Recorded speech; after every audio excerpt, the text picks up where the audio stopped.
Hi guys, day 2 na po pala namin dito sa Mindoro. So ang itinerary po namin ngayon is pupunta kami ng Bukal. Pala guys, ang Bukal ay matatagpuan sa Magsaysay Occidental, Mindoro. And sobrang hidden paradise niya po at hindi po masyadong crowded. Maya-maya lang guys, makikita natin kung gaano kaganda ang Bukal na tinutukoy ko. Ayan po pala, papunta na ako sa aming bahay at ayan, nakita ko si Mags, si Desiree at si Tito Bong. Ito nga pala guys, ang mama at papa ko. Ay, si Timaris pala yun. At ito nga po pala yung aso namin. At ayan, ito yung mga kasabay ko sa chariot at kami magululan magdamag. At ito nga pala, si Timaris at si Mags, magsakay na pa ng motor, magmumotor lang sila papunta doon. At yan si Joy, magta-tricycle lang siya. At ayan na, binaybay na namin nakahabaan ng Occidental Mindoro Highway. Ito na po yung gamit namin yan, chariot po yung gamit natin. Yan po yung typical na sasakyan. So bumaba nga po pala kami dito sa Mindoro pa or sa Magsaysay para bumili ng soft drinks. At ayan, bumalag din na kami ulit para pag sumakay sa chariot Tito Bong. At ayan, sobrang ng daanan, sobrang malubak. Pero konting tiis lang kasi sobrang paradise naman ang pupuntahan namin. At ito na nga, nakapunta kami sa Bukal. Guys, tignan nyo guys kung gaano kaganda to. Mala-enchanted river to. So hindi pa siya masyadong crowded, kakaunti lang tao. And 3, 2, 1. Ayan po ang Bukal na tinutukoy ko. Sobrang blue niya po. At to be honest, sobrang lamig ng tubig na parang may yelo.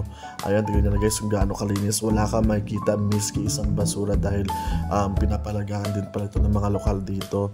At yan, makita nyo sobrang daming isda dito guys.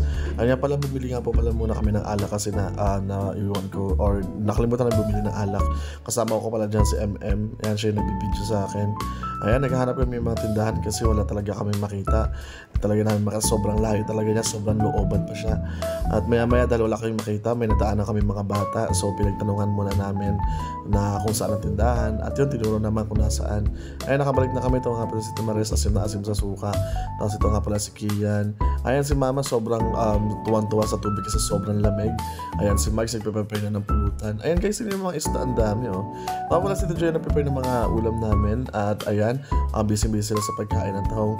Siyempre, hindi mawala ang paborito nating alak. Ayan. At guys, tingnan nyo, sobrang daming isda. Ang maganda din sa mga isda nito ay hindi sila mailap. At tinry ko nga pala kumuha ng tahong para try ko. Ayan, may sibuyas agad. Guys, panoorin nyo kung gaano kasarap ito. Ayan. So, titikman ko muna siya. Ayan, malalinong rayan.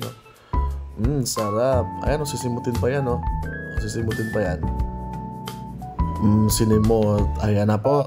Tapos nga po pala, ayan, si Tito Bong tuwan-tuwa sa akin na pinapanood ako kumain ng tahong. At nga po pala ang kapatid si Des at si Mama nagpapapicture sa kanya. Guys, sobrang tahimik dito sa lugar na to. Best of war family bonding. At alam mo yun, makakapag-relax ka talaga. Then, ang maganda pa dito guys is hindi talaga siya masyadong matao at makakapag-relax ka talaga. At malalaman mo talaga yung amoy ng virgin forest kasi ang amoy dito is parang kalikasan. Amoy kalikasan talaga siya. Guys, tignan nyo guys kung paano lapitan yung kapatid ko ng isda at hindi talaga sila mailap. Sobrang parang sanay na sila sa tao. At yan, tinry ko pa rin kung lalapitan ako ng isda. Ayan, hindi ko alam kung puro libag na baho sa katawan kung ba't nila ako nalalapitan o sadyang masarap lang talaga ako. Keme! At ayun na pala, tignan nyo, pinapakain ko yung mga isda ngayon. At tumalapit sila sa akin. At ayan, si Timaris pa-floating lang at may papasok na pogi dyan. Yun! At ayan guys, sobrang lalim niya po pala nito. At kung makikita nyo guys, sobrang blue talaga ng tubig. Ayan sila Mags at si Tubong, sobrang busy mag-inom. At ayan, sila habang nasa naglalaro sila, nagpapakain ng isda kasi sobrang nakaka-enjoy. Ayun si Sky, kung paano siya lapitan, sobrang daming isda, ang babait pa nila, pwede mo siyang hawakan. At hindi lang namin pala nagawa manghuli ng isda dito kasi medyo may ilap din sila pag nahuli mo. Pero overall, sobrang nag-enjoy talaga ako. Tignan nyo guys, sobrang ang daming isda talaga. At ayan, bago kami umuwi, nag-timelapse muna ako na mabilis para lang para remembrance lang. Para mesmerize lang yung kalikasan. Guys, nga pala, alagaan natin yung kalikasan. Huwag tayo magtatapon ng basura para meron pa tayong makuha ng mga gantong tanawin or pasyalan. at huwag sana nating abusuhin ng kalikasan. Pauwi na po pala kami at ayan, binaybay na namin naman nakabahan ng Occidental Mindoro. Sobrang ganda ng view pa uwi at dilaw na dilaw ang kapaligiran at maya maya lang may sumulpot na isang rainbow. Ayan po ang rainbow, sobrang ganda ng rainbow guys. Kaya tuwan-tuwa talaga ako. Kaya sabi ko, okay, mapawi na ng pagod ko. So yun nga pala ba, habang pauwi nakita namin sumulpot na naman ang dalawang makulit na bata. Ayan, nakadungaw siya sa bintana.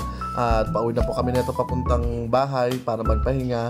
At syempre hindi pa patalo itong dalawang kulatnet na to. At ayan, malapit na po kami sa bahay. At again guys, see you sa aking vlog. Sana maging masaya kayo sa vlog ko. At sana kung may mga tanong kayo, please like and share and comment. At wag na wag niyo pong kalimutan na i-subscribe ang channel ko. At maraming salamat sa panonood. Yun lamang. Salamat. Bye-bye.